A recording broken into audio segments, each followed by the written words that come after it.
were steroids good for the game in any way? No, none, zero. They were bad for their health, bad for the integrity, didn't help attendance.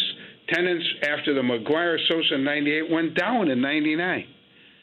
I mean, all these theories about, well, the owners liked it because it was good. Mm-hmm. And I never heard an owner in a meeting or privately with me ever suggest that. They were bad. They are bad. And a lot of sports people try to sort of disguise what the real problems are. You can't do that. And I had a lot of players, as I said in the book, who didn't take them, who came to me and remember this, Dan. And you and I had conversations about this way back when. Yeah. Dan, it was a subject of collective bargaining. For somehow, and I don't want to. I mean, there's no sense. Look, I'll give Don Fair and Gene Orzik this credit. They were public about it.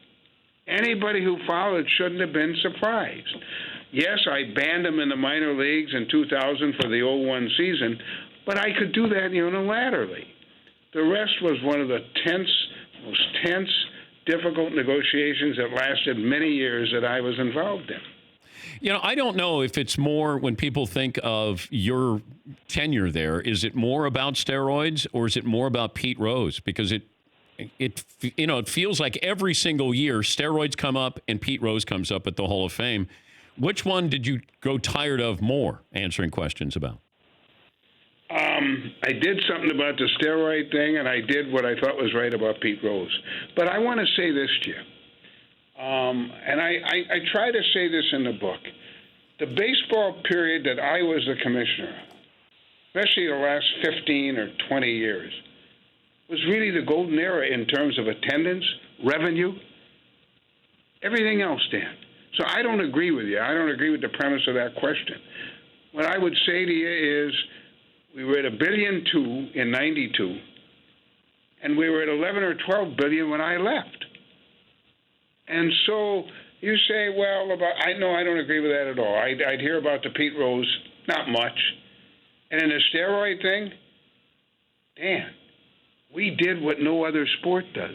Yeah, Water says we have the best program in America. Yeah, but Commissioner, you're taking my words out of context here. You ran a great business. I'm talking about the questions that you were always asked. People didn't go, boy, I can't wait to talk to you about revenue here. They wanted to talk about headlines. You ran a great business. No, they want to talk about wild card, interleague play, the pennant races.